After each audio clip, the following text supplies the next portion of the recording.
Let's see. I'll stand here. All three of you stand here. Right there. Where's Ollie? Ready? Where did the Just binky look- go? hey, this way, buddy. Ready? Where did the, do you know where binky? Perfect. Oh, it's okay. Everybody look at the camera. One. Ready? One. Nope, stay here. Cheese. Okay, let me check it. Hi guys, welcome back and welcome to our new home, which just sounds kind of crazy saying. You might remember a few videos back where I was talking about how we were looking into renting different houses and we ended up finding this place, and it is just such a God story how we even got into this place. So for those of you that are maybe new watching, hi, my name is Emma Winters. I am a mom of 5 and we live in Alaska. We moved up here about a year ago, and ever since we moved up here, we have been renting from my brother and sister-in-law. They have a duplex and we have been living on the bottom half of it. Caleb actually helped them renovate it. So we did a little bit of a trade-off where Caleb helped with the renovations and they gave us really affordable rent. So it was a really big blessing. It was super fun to live so close to my sister, but we were really just needing a little more space. We didn't have a garage. And also we only had one bathroom, which I think that was probably the hardest part of living there. So we had been talking about it, but my husband is self-employed. He is 1099. And if you don't know about 1099s, in order to get a loan, you have to have 2 years of work experience with your 1099 to get approved for a loan. So we had been working towards that when we were in Ohio, and we had just hit the 2-year mark before we moved up to Alaska. So we thought when we move up to Alaska, we will just be able to get a loan and buy a house.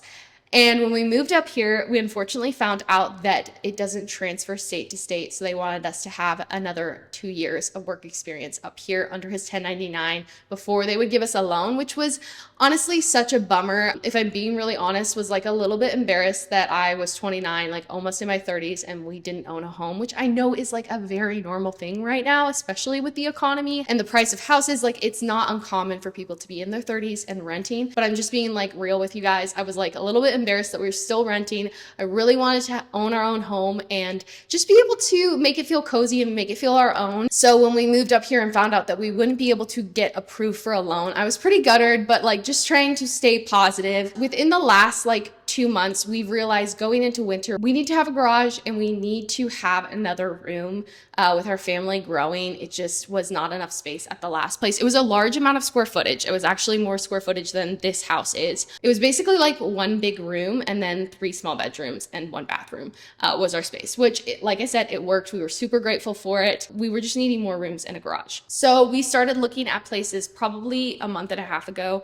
And I was just kind of getting discouraged after looking at so many. And although we were looking at like beautiful houses that could work, I never felt peace about any of them and just really wanted to buy our own house, but kind of feeling like we were a little bit stuck. The crazy thing though is Caleb kept saying like over and over for probably the last 2 months, he would say, I feel like when I turn 30, there's going to be a shift. Like just spiritually when he was praying, he just felt like after he turned 30, there was going to be a really big shift. I did believe him when he said that. I just feel like I was so discouraged by a few different things that were going on in our personal life over the last couple of months that I was just like trying to hold on to hope that like maybe we could buy a house in our 20s.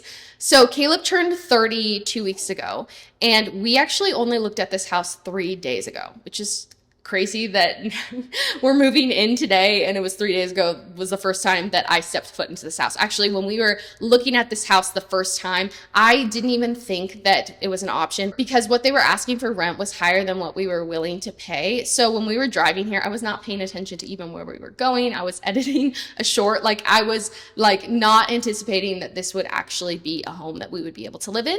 But we walked through it, we loved it, and we started talking with the owner. And every time that we met with a landlord, we would ask them, are you looking to sell? And if so, would there be any like option to do an owner finance or a rent to own? And so far up until this point, everybody had said no. Caleb's in real estate. He's a real estate agent. He knows how to do all the contracts and make it happen if someone is willing to do that. So we were talking with the owner and he was just in a tough spot and he really just wants to get out of the house.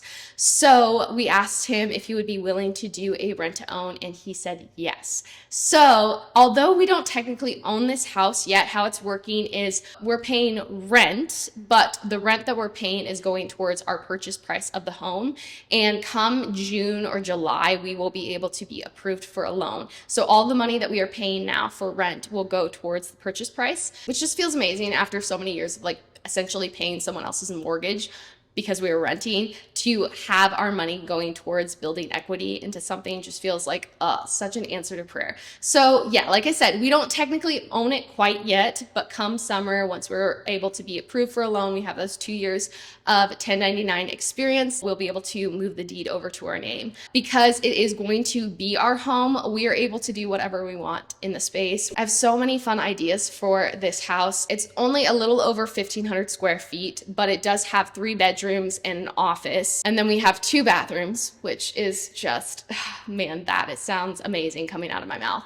And then we have a 3-car garage and a acre. So it's perfect for our first home. And we're so grateful that God made a way, because we really could not be in a home that we would soon be owning any other way than if it was like a creative finance situation like this. And the best part of it is it's not only a huge blessing to us, but it is really a huge blessing to the owner to be able to get out of the house. He's really just ready to be done with it. And we're like, we will gladly take it off your hands. We are so thankful and just honestly amazed that this is our home. So I'm gonna take you guys around for a little tour. Welcome to our new home. Come on inside, let me show you around.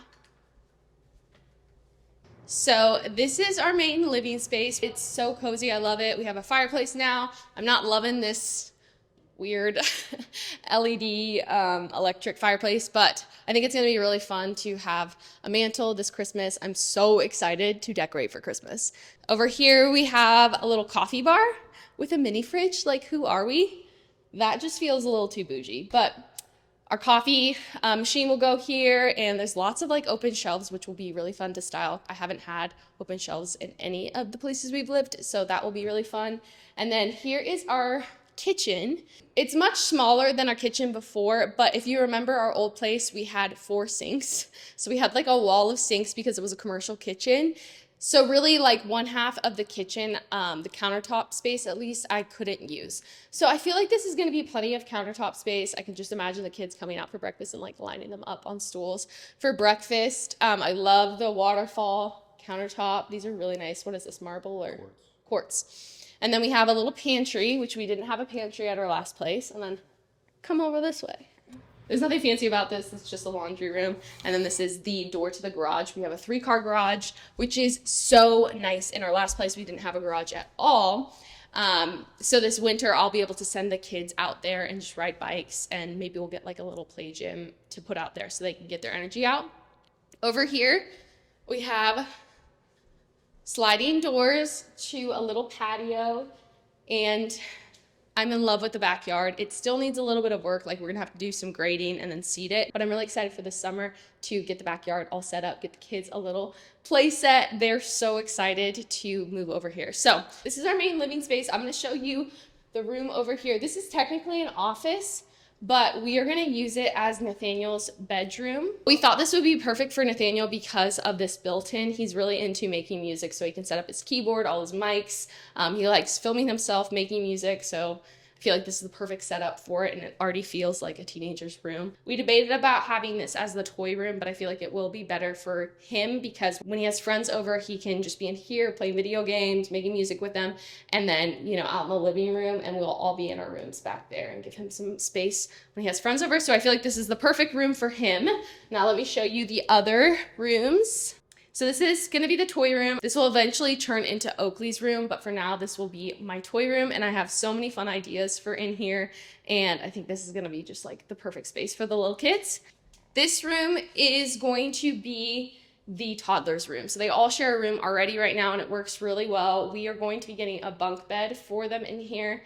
And I don't let my kids play in their rooms. It's literally just for sleeping, so we're giving them the smallest room as their bedroom just because, yeah, they spend a lot of time in here, but they're literally just sleeping. So I feel like this is perfect for it. There's a little closet over there.